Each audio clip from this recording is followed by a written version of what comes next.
My bold take is the Atlanta Hawks will be a number 2 seed in the East. I think ideally. Let me get my bars off before you make that face. That's not a bold take, bro.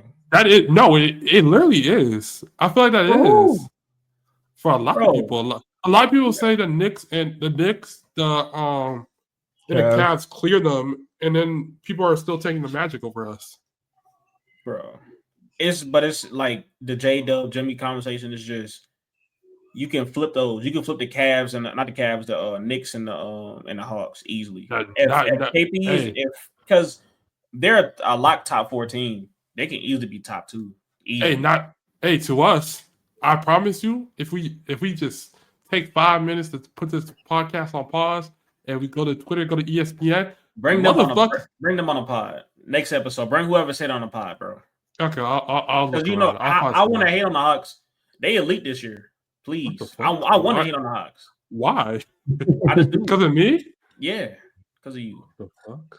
I don't. But my bad for cutting you off. I don't wake up and hate. I mean, I do hate on the Celtics, but I hated on the Celtics before I met y'all. So like, they're terrible. They're terrible human beings. But no, the Atlanta Hawks, bro. I think they could easily be the number 2 seed in the East. I think last season they literally were beating up on the Knicks. So I think we went 2-2 on the Knicks, but them games we won felt clear, and in the games they won, felt like they had to fight for the motherfuckers. We beat up on the Cavs last year. I think we have trouble with the Magic. I think just like matchup to matchup, I think it's like if we match up against them, I think they could beat us. Oh shit! Let me pause. Well, okay. The Atlanta Hawks, they just like they're. I think we don't match up well against the Magic in a 1-on-1 situation. We went like 2-2 against them as well. But like it's just hard to guard Paulo, hard to guard Franz with like the wings we have. Like Zach isn't like bulky enough yet. He's still growing into his frame. But I think Kasov said it multiple times.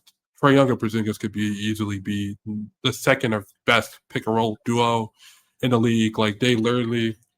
Definitely with how Porzingis looks in Eurobasket and stuff like that. And even just like think about it, like having to guard someone that plays so deep into not even like the 3-point line at the top of the key brings your bigs out, and now Trey can go to the rim.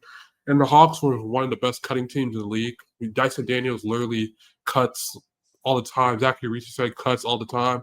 Literally, it's in Quinn Snyder's system. If you're playing for the Hawks, you're moving. You're doing something. Quinn Snyder is one of the best offensive coaches in the league. We've seen it in Utah. We're still waiting for him, like the playoff success and shit like that.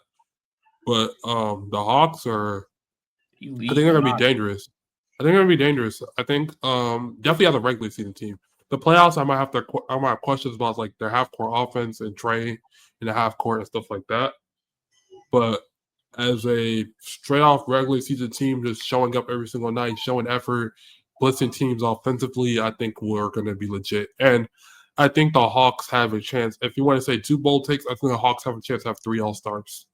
Like, I think we have a chance to have 3 All-Stars, and Trae Young's most likely could start the All-Star game at point guard. I think Dame started last year? Yeah. Brunson? No, Brunson. It was Brunson and Mitch. I think Trey can start the All-Star game as point guard over Brunson. If not, he's coming off the bench. I think Jalen Johnson can get his first All-Star game. And then I think Porzingis. It's going to be hard for Porzingis. I don't think it's going to be hard for Porzingis just because of his skill, as in like how many minutes he plays a game for us. Because we are going to – Porzingis isn't coming in playing 30 minutes for us. Porzingis will play 20 minutes, and then during the playoffs, he might like touch starting minutes or shit like that. But just for Hussein is healthy, and we already have Onyeka, we don't want him dying. But it's gonna be the best 20 minutes in the league. It's gonna be the best 20 minutes. Go ahead. Honestly, I think me and Malik, we watch the Celtics. I seen Porzingis be probably the best post scorer face up in the league. I think his numbers were number 1 all year as the best post up scorer in the league. You can do the research. But when it comes down to him and Jason Tatum on the pick and roll, whenever the pick and pop is there, it's elite. So now you're playing with probably the best passer in the league and probably the best floater in the league, that is going to get nasty. He literally popping to the half court line. Like anybody can go rewatch the finals. He's popping to the half court line, bro. That is So you going have to to be guard it. elite. You have to guard. So now when you have guys like Embiid, that's the reason we was able to kill the Knicks in the regular season because he was doing that. Now, obviously, in the postseason, he had AIDS or whatever. But in the regular season, when he was healthy, in the regular season, when KP was healthy, he was shooting 40% from the 3-point line. Bro, come on, bro. You're not guarding that. Now you got to worry about Trae Young and then oop to JJ. Come on, bro. Why do you say that so casually? Because something was happening. Something was happening. I think it was confidence though. I ain't gonna lie. I think it was because you think he had a stomach virus off of confidence? No. I think he wasn't even sick because he came back game 2 of the finals. Mm-hmm. He didn't have no pressure. He came off the bench, so he was like, "Hey, I don't have no pressure regardless. We already won." Well, no, he wasn't sick that time during the playoffs. With I'm saying he didn't. So he didn't have to worry about nothing. Now he's coming into a series where he's known to kill the Knicks, and he has expectations to kill the Knicks and expectations from the Celtics are starting.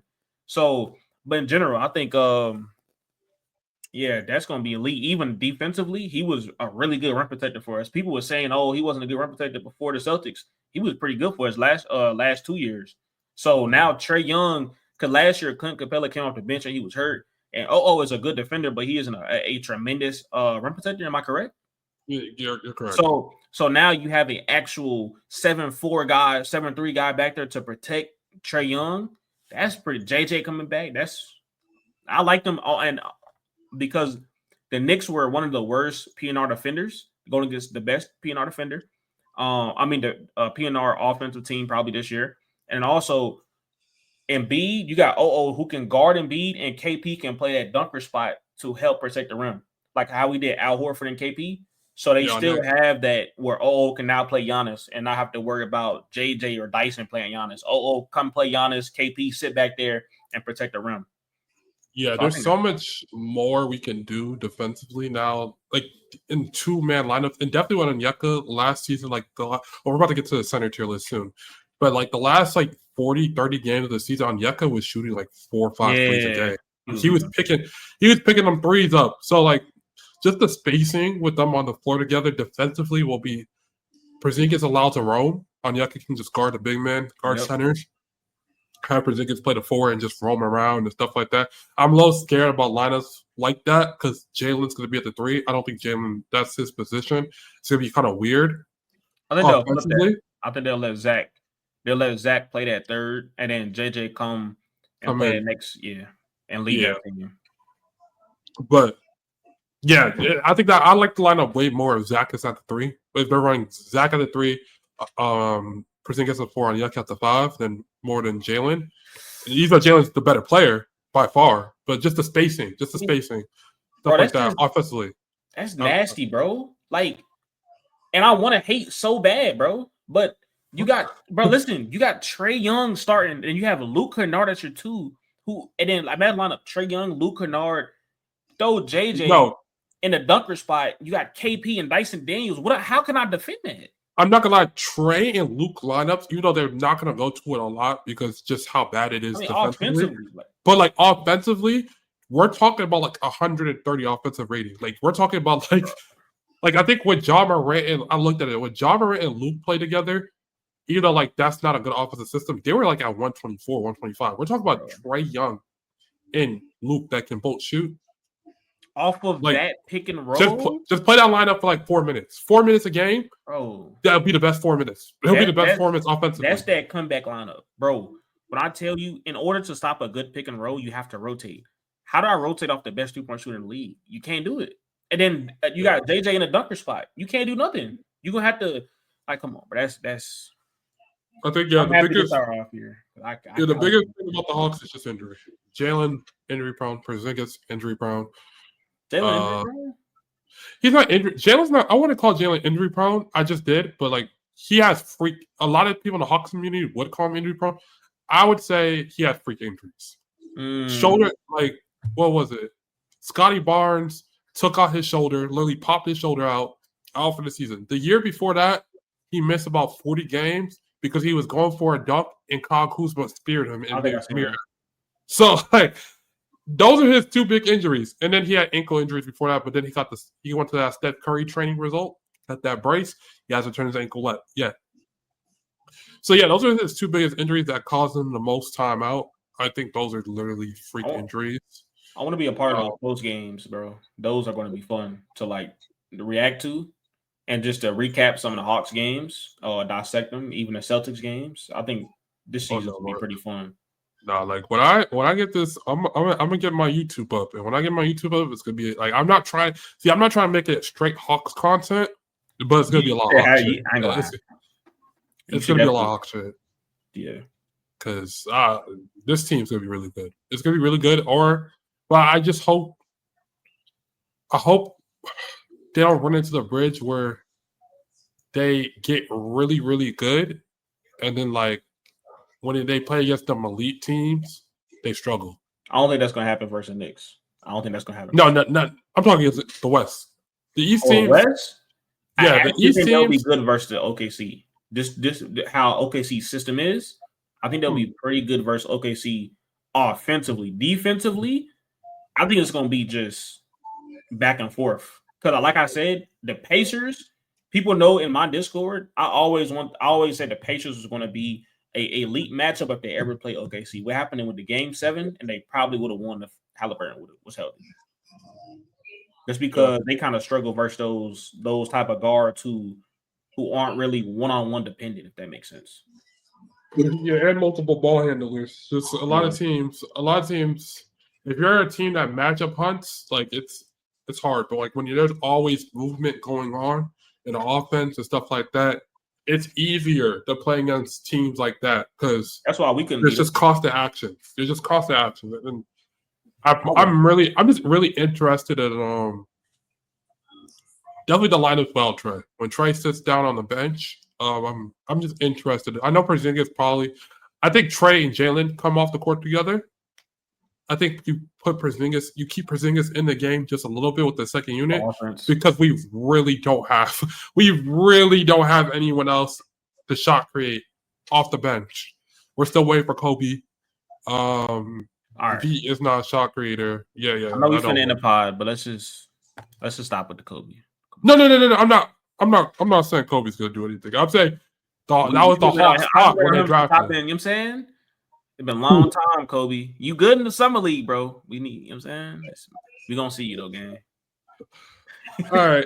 That's the end of the podcast. And next episode, we will be ranking power forwards, probably going to be the most megastar one. I can't even I'm gonna get the list out early. I'm gonna get the list out probably done for us like tomorrow or whatever. I'm gonna have it out early, but I can't wait to get Tatum, LeBron, KD, Giannis. Bam, I'm gonna get to you when we see you in the centers. I'm gonna get to you, man. Yeah, we're gonna get this man. He's Bam. All right, y'all have a good one, guys. Bye.